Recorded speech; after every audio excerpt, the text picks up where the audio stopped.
নমস্কার বন্ধুরা, আর জি কুকিং চ্যানেলে আপনাদের সবাইকে স্বাগত। আজ নিয়ে হাজির হলাম চিকেনের নতুন একটা রেসিপি নিয়ে, যেটা খেতে তো স্বাদে অসাধারণ হয়, আর এই গরমে রান্না করতেও কিন্তু খুবই কম সময় লাগে। তো চলুন শুরু করা যাক। আমি এখানে মুরগির ঠ্যাং আর মাংস দিয়ে নিয়েছি 700 গ্রাম। আমি ভালো করে ধুয়ে মাংসগুলো জল ঝরিয়ে নিয়েছি।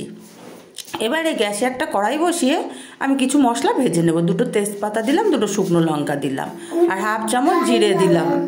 মশলাটা ভেজে নেব, কিন্তু খেয়াল রাখতে হবে মশলাটা যেন পুড়ে না যায়। মশলাটা খুব সুন্দর গন্ধ বেরোলে আমি নামিয়ে নেব। মশলাটা আমার ভাজা হয়ে গেছে, আমি নামিয়ে নেব। নামিয়ে নিয়ে এবার কড়া বসিয়ে দিয়ে তেল দিয়ে দিচ্ছি। গ্যাসের ফ্লেমটা কিন্তু একদম লোতে রাখতে হবে। তেলটা খুব বেশি গরম করা যাবে না, হালকা গরম হলে এখানে আমি কিছুটা লবণ দিয়ে দিচ্ছি, যাতে চিকেনগুলো কড়ার গায়ে লেগে না যায়। এবার দিয়ে দেবো 4টে টমেটো, আমি মাঝখান থেকে 2 টুকরো করে কেটে রেখেছিলাম, টমেটোগুলো দিয়ে দিলাম। এবার দিয়ে দেবো একটা পেঁয়াজ 4 ফালি করে, পেঁয়াজের পাপড়িগুলো খুলে রেখেছিলাম সেই পেঁয়াজটা, আর ভাজা মশলাটা দিয়ে দিলাম। এবারে আমি খুব ভালো করে নেড়ে চেড়ে মিশিয়ে নেব। এই মাংসটা রান্না করতে কিন্তু মশলা বাটাবাটির কোনো ঝামেলাই নেই, আর খেতে তো স্বাদে অসাধারণ হয়। ভালো করে নেড়ে চেড়ে আমি ঢাকা দিয়ে দেবো মিনিট 2-1 জন্য।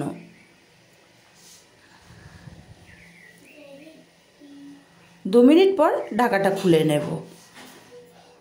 আমার টমেটোগুলো এখনও সেদ্ধ হয়নি পুরোপুরি, তাই আমি নেড়ে চেড়ে আবারও 2 মিনিটের জন্য ঢাকা দিয়ে দেব।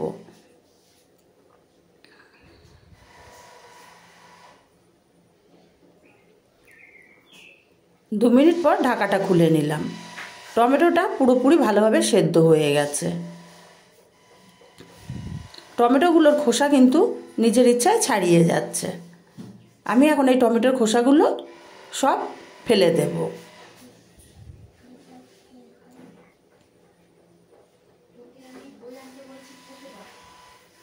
প্রত্যেকটা টমেটোর খোসা আমি এইভাবে ফেলে দেব।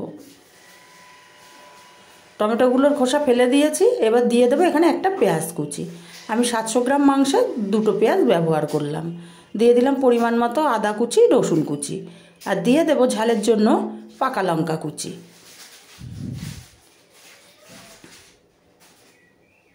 দিয়ে দেবো পরিমাণ মতো হলুদ গুঁড়ো, আর 1 চামচ ধনে গুঁড়ো, হাফ চামচ জিরে গুঁড়ো, আর দিয়ে দেবো গোটা গরম মশলা। গোটা গরম মশলার মধ্যে এলাচগুলো আমি মুখটা ফাটিয়ে দিয়েছি। এবার কিছুক্ষণ কষিয়ে নেব।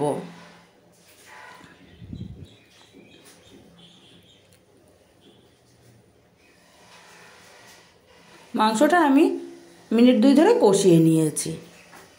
এবার এখানে দেব আমি হাফ চামচ কাশ্মীরি লঙ্কার গুঁড়ো, এটা কালারের জন্য। স্বাদ মতো লবণ, লবণটা বুঝে দিতে হবে, কারণ আমরা রান্নার আগেও লবণ ব্যবহার করেছিলাম। এবার ভালো করে কষিয়ে নেব। ভালো করে কষিয়ে নিয়ে আমি আবারও ঢাকা দিয়ে দেবো মিনিট 2-1 জন্য। মশলাটাও কষা হবে, মাংসটাও সেদ্ধ হয়ে যাবে। ঢাকাটা খুলে নিয়ে আবারও নেড়ে চেড়ে দেব।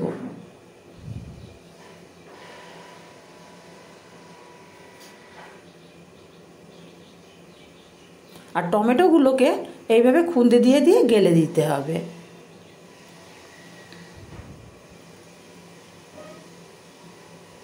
আমি মিনিট 2-3 ধরে কষিয়ে নিয়েছি, নিয়ে আবারও 2 মিনিটের জন্য ঢাকা দিয়ে দিলাম। 2 মিনিট পর ঢাকাটা খুলে নিলাম। মাংসটা এবার নেড়ে চেড়ে আরও কিছুক্ষণ কষিয়ে নেব।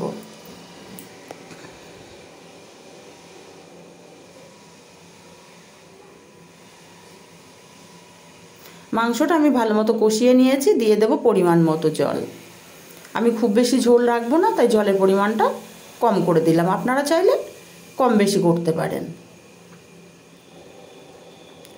এবার খুব ভালো করে মিশিয়ে নিয়ে আমি নেড়ে চেড়ে ঢাকা দিয়ে রান্না করব 5 মিনিট। 5 মিনিট পর ঢাকাটা খুলে নিলাম। মাংসটা কিন্তু আমার অলরেডি হয়ে গেছে। আমি নেড়ে চেড়ে নিয়ে এখানে হাফ চামচ ঘি ব্যবহার করব।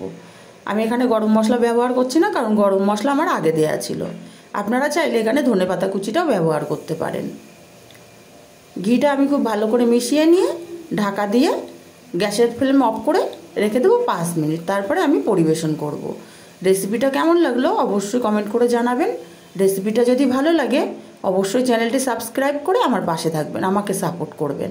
আর কাছের আত্মীয় স্বজন বন্ধুবান্ধবদের কাছে শেয়ার করতে ভুলবেন না, যাতে তারাও নিত্য নতুন ভিডিও দেখতে পারে।